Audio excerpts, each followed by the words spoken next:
que você está no canal H de História. Aproveita que você chegou aqui, faça logo a sua inscrição. Também ative as notificações para você ficar sabendo em primeira mão de todos os vídeos que nós postamos por aqui. Dá também uma curtida aqui nesse vídeo, curta o nosso canal. Quando os escravos fugiam, e é bem interessante destacar isso, em geral eles vão então se reunir em determinados lugares que a gente verifica aí a formação dos chamados quilombos. Quilombos é um termo banto que quer dizer exatamente acampamento de jaga. E aí nós vamos verificar que ali eles construiriam o que a gente chama de uma pequena África. Eles vão então formar uma sociedade que ela seja muito próxima daquela sociedade que eles viviam ali no continente africano, e ao mesmo tempo ali eles vão viver de uma forma que eles tentem viver a liberdade, negando essa escravidão. Os quilombos existiram em vários lugares, eles existiram em todo o período de escravidão. Eles são a maior prova da resistência a essa escravidão. E que a gente vai verificar então num livro chamado A Liberdade por um Fio, uma frase muito comum que ela quer dizer o seguinte: aonde existia a escravidão, existiam os quilombos. O maior quilombo que se tem na história do Brasil é o quilombo de Palmares. Palmares significa Angola, Janga, que ficava exatamente na região nordeste, ali onde hoje é o estado de Alagoas. Inclusive ainda fica ali a Fundação Palmares, o local onde se construiu e ao mesmo tempo se desenvolveu Palmares, ainda existe naquela localidade.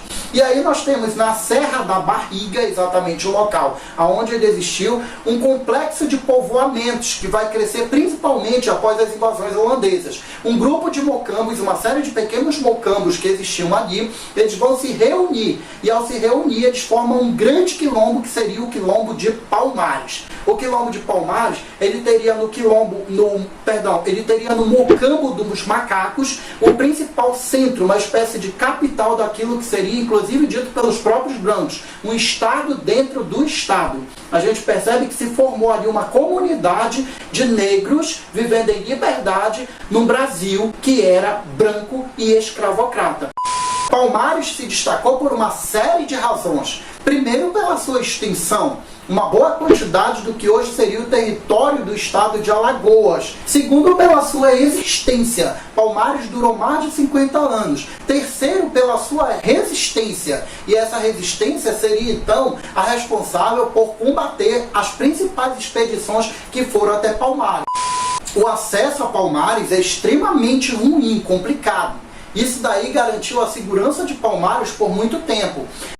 Era formado por trilhas extremamente vigiadas, onde era um acesso muito difícil, que permitia com que eles, além da natureza que dificultava, eles criassem armadilhas naquelas localidades, garantindo então um combate a essas expedições antes mesmo que elas chegassem até naquela localidade. A população de Palmares, por sua vez, é extremamente heterogênea. Palmares não era uma comunidade apenas de negros fugitivos que estavam ali para se esconder. Pelo contrário, alguns povos pobres ali daquelas localidades viam em Palmares uma comunidade que poderia ser confortável para eles. E eles acabam, então, migrando para aquelas regiões. E aí, dentro de Palmares, nós teríamos, então, uma população pobre e branca, nós teríamos mulatos, nós teríamos índios e, claro, a maioria negros fugitivos que estavam ali para viver uma sociedade em liberdade. Dentro de Palmares também nós vamos perceber que essas pessoas serão envolvidas em todo um processo produtivo. Quando Palmares foi destruído em 1694, nós tínhamos mais ou menos 8.000 pessoas dentro do quilombo de Palmares.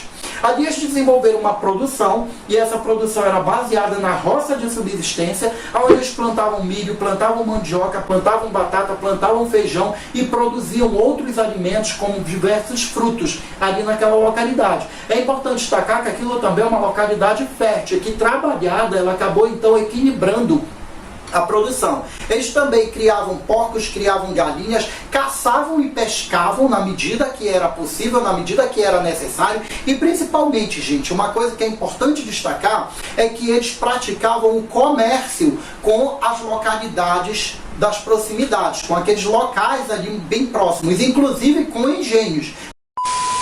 Para alguns engenhos, era melhor comprar de Palmares do que dar toda aquela viagem até o centro comercial de Recife ou o centro comercial de qualquer outra localidade, por exemplo, como a Bahia. O caminho é longo e os perigos também são muito grandes. A possibilidade de assalto amedrontava esses senhores, desencorajava e fazia com que eles comprassem de Palmares.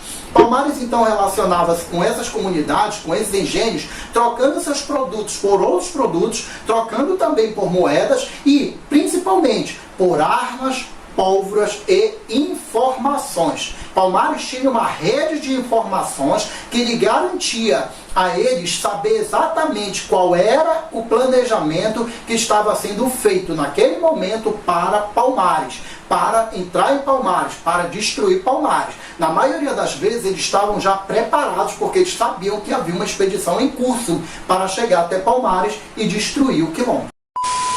Em geral, a autoridade dentro de Palmares, elas seriam realizadas por guerreiros. Muitas vezes eles acabavam replicando uma forma de governo, uma forma de Estado, uma forma de autoridade muito parecida com o que eles tinham ali na África. Isso permite, inclusive, como brecha para alguns autores afirmaram que havia autoritarismo, absolutismo, que exagero, né, gente, e até escravidão em Palmares. A gente fala disso depois.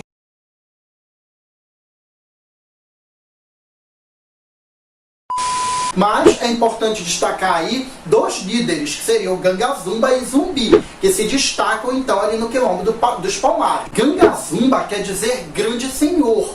E ele teria se destacado não só por governar Palmares, mas porque no período dele, a gente percebe então que houve uma tentativa de fazer acordo com os brancos.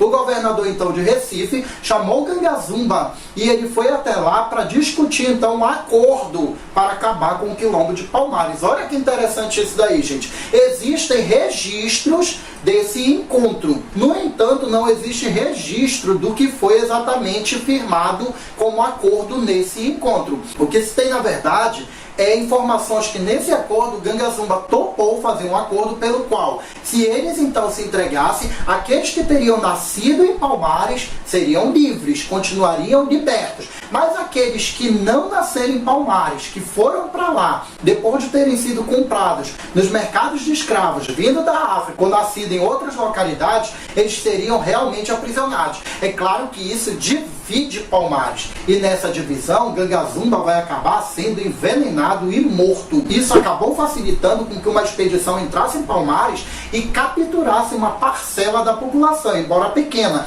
E é nesse momento que Zumbi ele teria sido então levado como um dos prisioneiros. Zumbi significa Senhor da Guerra. Ele foi nascido em Palmares por volta ali de 1860. Ele nasceu livre, no entanto foi capturado em uma expedição. Ele foi vendido a um padre, esse padre então criou o Zumbi, ele então cuidou de Zumbi ainda criança, batizou o Zumbi de Francisco, em homenagem a São Francisco naturalmente, e com 15 anos Zumbi então foge daquele local, foge daquela igreja e vai então de volta até Palmares. Inclusive existiu uma profecia de que o próximo líder ele teria nascido ali, mas ele não estava ali, ele iria voltar. E aí Zumbi então chegou e teria sido reconhecido então como rei, pelas entidades locais como o rei do local. Só que ele não chega e imediatamente ele é coroado, ele vai ter toda uma vida ali a partir do momento em que ele chega. Ele casa-se com Dandara, ele começa a se destacar nos combates, ele começa a se destacar no seu posicionamento e mais tarde ele se torna finalmente rei.